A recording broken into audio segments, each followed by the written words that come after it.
In the memory of almost every people, there is a time of greatness when man and nature were in balance and all good things seemed to be within human reach. In such times, there must have been a symmetry between the resources of earth and the creatures who were nourished by them. Now we look about us at the relics of that symmetry and say, a time of greatness for all people could come again, if only the balance, tilted by greed and carelessness and ignorance, could be restored.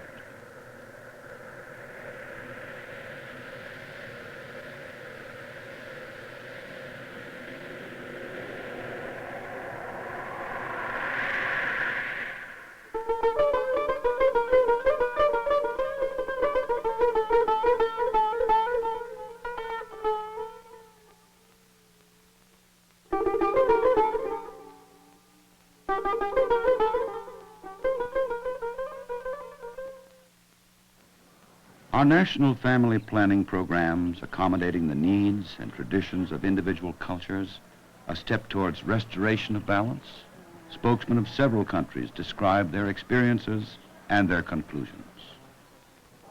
In Tunisia, the family planning program started quite a few years ago, about 1965, with some experiences with the Population Council. We've had, therefore, quite a few experiences, some bad ones, some good ones. One of the first mistakes I could say we did was that we didn't pay enough attention to the educational aspect in our family planning program. For this, we had to suffer some rumors and accusations, and this dropped down some of our acceptance. Tunisia, Mediterranean, Muslim, predominantly agricultural. 12% unemployment and much underemployment. An urgent need for more jobs, schools, services to accommodate a population which exceeds available resources. Fortunately, also clear government support of family planning efforts and a core of vigorous promoters of the program working against the deeply entrenched tradition which favors large families.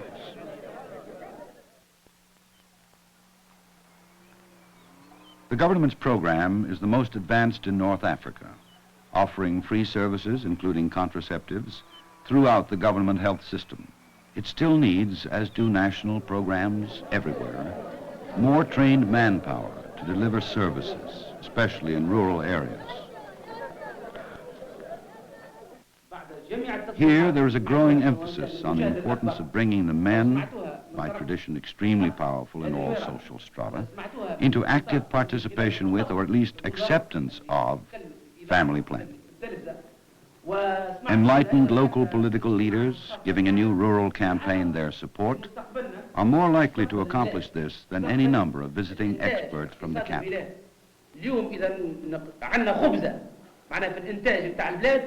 الخبزة هذه يلزمها تكفي البشر، يلزمها تكفي البشر، بينما الخبزة اليوم قاعدين نتقاسطوا فيها. We still have to reach the hardcore, the difficult ones, the poor, for example. And for this reason, we have started with the Office National du Planning Familial et de la Population, which is an institution that doesn't have the same rules as the other administrations, and was set by the government upon recognition by the government that family planning is more than just a health matter. It is a program that on which depend the development of the country. We have to remember that this is Tunisia, and right here we're in Carthage. One of the most glorious civilization was here a long time ago, and we always are trying since our independence in 1956 to go back to those glorious days and become a developed, prosperous country again. So we believe that family planning is really one necessary, if not indispensable, mean of reaching this stage of development. In Carthage, all those centuries ago, there must have been a balance between man and nature.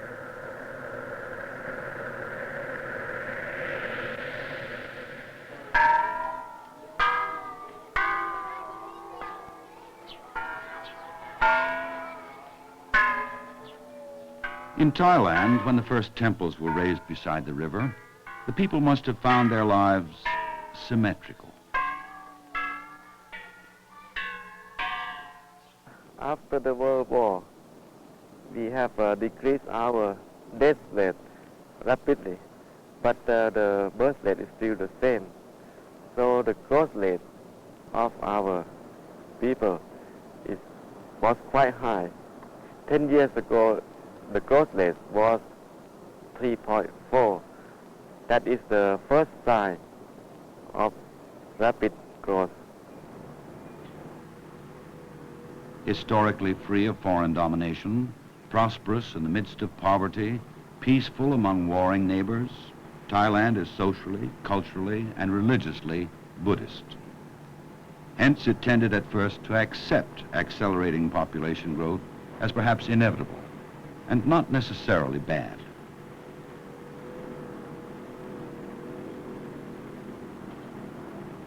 But economists looked at shrinking rice exports from this once bountiful rice bowl of Southeast Asia and were not so sanguine. Educators saw ever more crowded classrooms. Doctors watched a growing burden on health facilities and knew the situation was already out of balance. Together, they led the fight to change a governmental attitude of passive acceptance to one of positive decision to reverse the trend. Thailand has centralized all family planning activities within the Ministry of Health and made a reduced growth rate fundamental to development plans.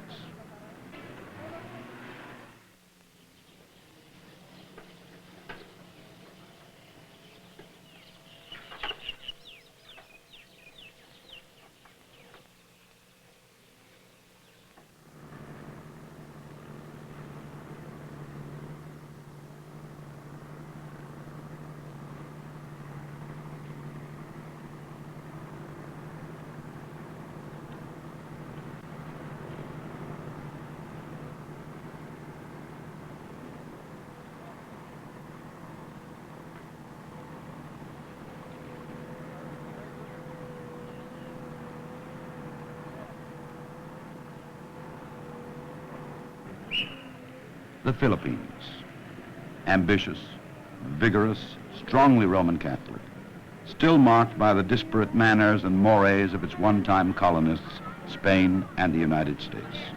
Its population growth rate is one of the world's highest. Pressure on housing, education, transport, and health service needs is acute. Heavy expenditures to keep basic services even roughly adequate to the growing numbers they must serve mean inadequate funds for development programs, which would offer some hope of an improved standard of living.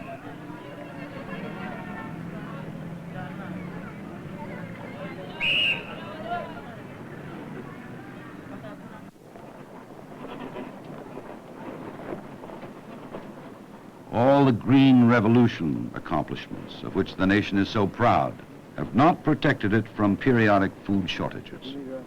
There are simply too many mouths to feed.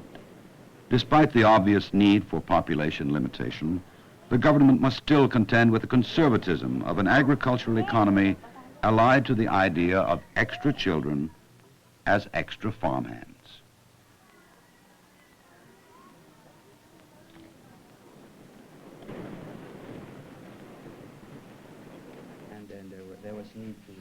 Fortunately, the national program profits by a government commitment to family planning which is pragmatic, visible, and very nearly total. It is administered by a single body, the Commission on Population, operating directly out of the President's office. 5 of its members are of cabinet rank, and its powers are considerable. The Commission retains a firm contact between the voluntary agencies which initiated family planning and the government and private sector groups now most active in providing services. Members of the multi-sectoral program are now concentrating on expansion of clinic services and training of clinic and administrative personnel. Corresponding number of clinics that we have to adopt.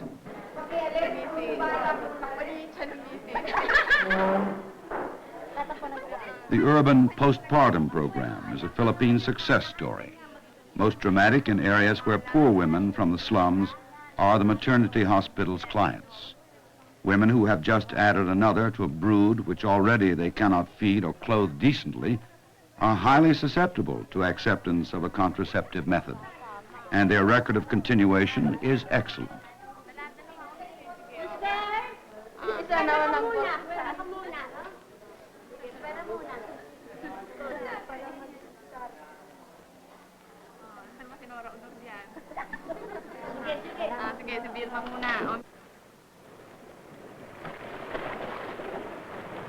Filipinos are island people, all too aware that their boundaries are shorelines. Whatever happens to the people, the land area is finite.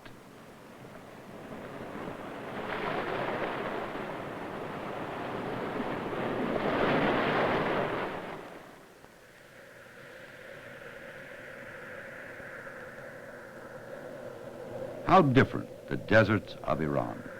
For here there would seem to be land enough. But of land on which and from which men can live, there is too little. So the people move to the cities, which cannot care for them. It is said that the population of the cities at the present rate will double in 11 years. The national program is hindered by low literacy and by the relative scarcity of health services. To counter these problems, the government is using such available strengths as those of the Revolutionary Development Corps, many of whose young people now study family planning as part of their work in the Health, Rural Development, and Literacy Corps.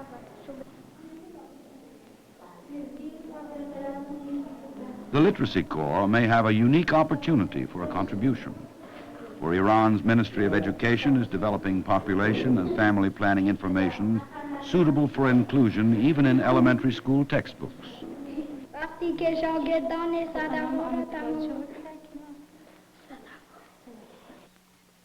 Iran is a very ancient land, at once Eastern and Western, a civilization wherein men have, by tradition, called most of history's turns.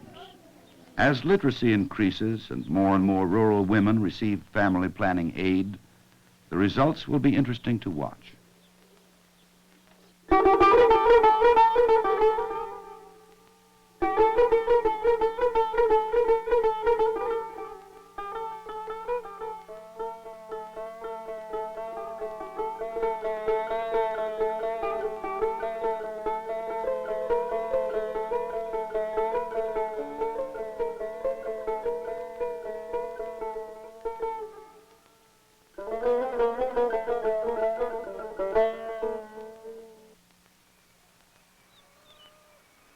The Africa of legend is so huge, so wild, so empty, and Kenya is that Africa incarnate.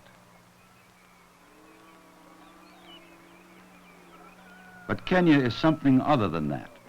Its cities and district towns crowded, its farmland gradually being used up. It was the first nation of the sub-Sahara Africa to see an answer in a national family planning program.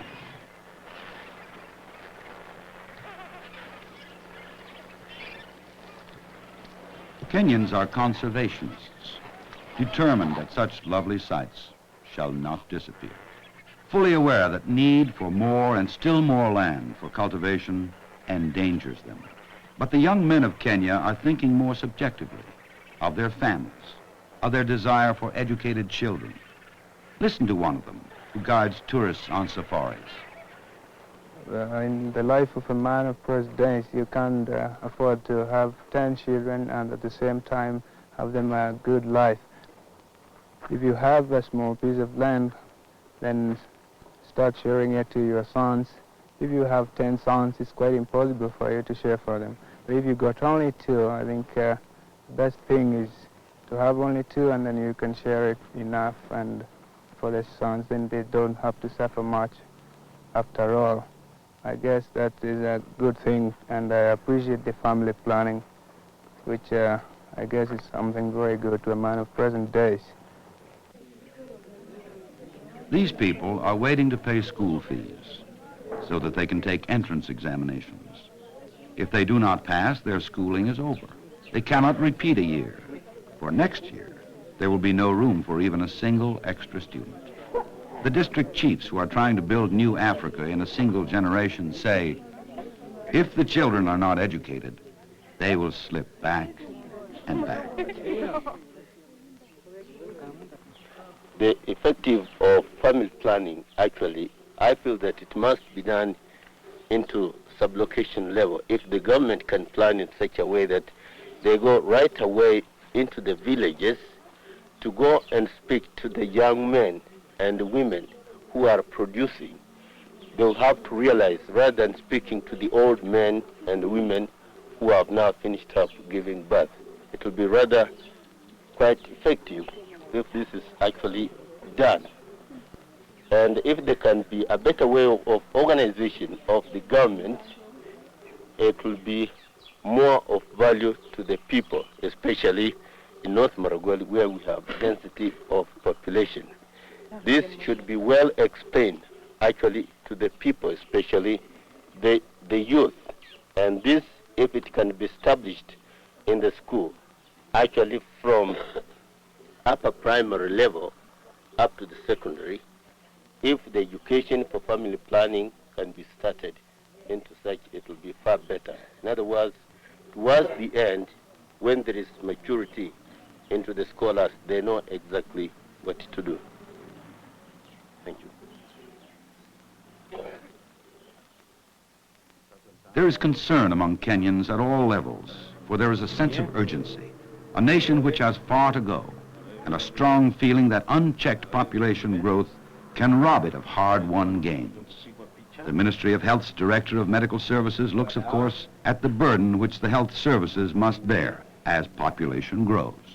Now, all these women have come here to seek aid, which we offer as government, and we are very pleased that they have responded to the need of family planning, or what you might call family spacing.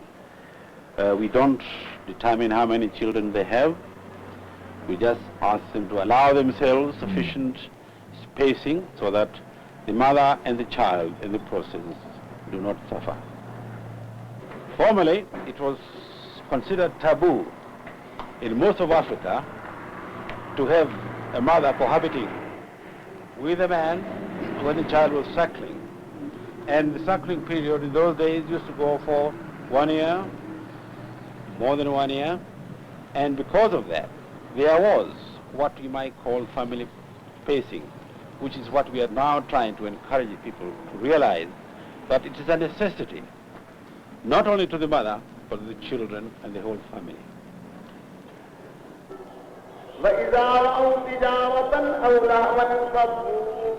Pakistan has some of the most densely populated areas on earth. Muslim, conservative, a society with many contrasting strata.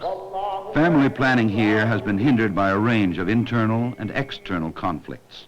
But government leadership is committed to a strong program, administered with resolve and imagination. سمع الله لمن حمده الله أكبر. In 1965, we launched a national family planning program when the government felt that we are not keeping up with our resources. The program was organized around a group grassroots level workers, which included family planning workers, doctors, population planning officers, and experts. Now our objective was to cover the entire population, and out of that to cover about 20 million fertile couples. Well, we thought that the best way to cover the entire population is to enroll grassroots level workers like village dais, whose job should be to cover the rural population, should meet the village women. They should be able to contact also the couples who are in marriageable ages. They should be able to give them contraceptive right at their thresholds. Pakistan has seen many changes since those first plans were made. But the government continues to believe that family planning aid at village level can improve the quality of village life and reverse the tragic trend of migration to the cities. पहली बार अजे उना अखियां ने तकिया ए हो जया तकिया ते हाय मार सकिया पहली बार अजे उना शायरी दा ना ढंग तूं मैनू दसिया ए हो जया तकिया ते हाय मार सटिया पहली बारी अजे उना. Pakistan is using paramedical personnel with courage. The bulk of her family planning services has been rendered by workers with only 10 years of basic education and 1 year of training. A refugee camp near Saigon, with its thousands of children thrown into a war world with neither room nor time for them, is a horror study in the persistence of human fertility. Even here, there are small, hopeful efforts toward providing information and help to women who have found their fecundity a nearly intolerable burden.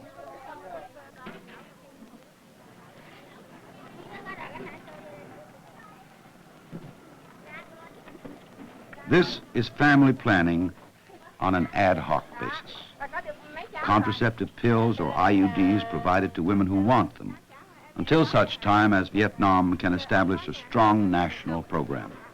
It is, of course, not nearly enough. It is demonstrably better than nothing at all.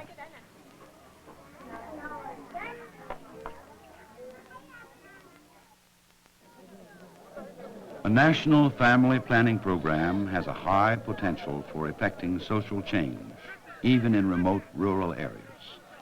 Tunisia is making family planning services available throughout the country and is now adopting more advanced surgical techniques for fertility control.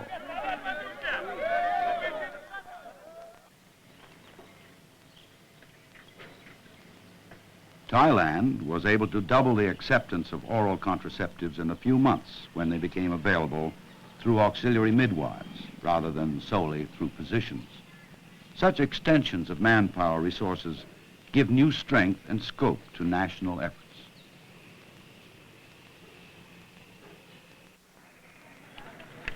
The Philippines raised the number of clinics offering family planning services from fewer than 80 to more than 2,200 in the first 5 years, and expansion continued.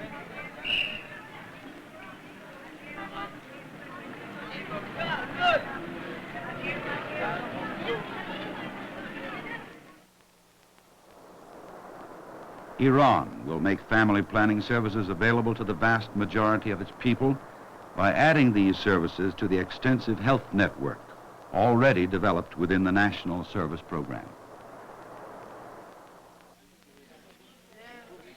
Kenya pioneered the commercial distribution of contraceptives on a pilot basis with the Kinga condom program, which could develop into a countrywide activity.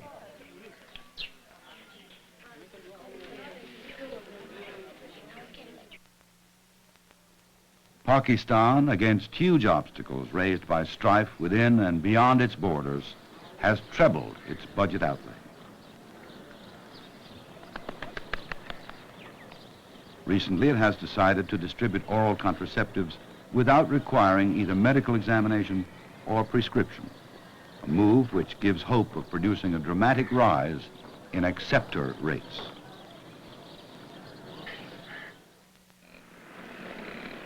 South Vietnam has learned by tragic experience that wars do not lower populations. During a bitter and destructive conflict, the population increased from an estimated 14 million to 18 million. Because most deliveries take place in hospitals and clinics, the government is wisely incorporating family planning into the maternity services activity of the National Reconstruction Plan.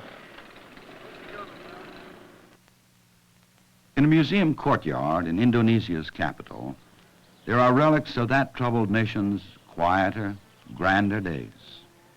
and from scholar, diplomat, Ambassador Sujat Moko, a summing up.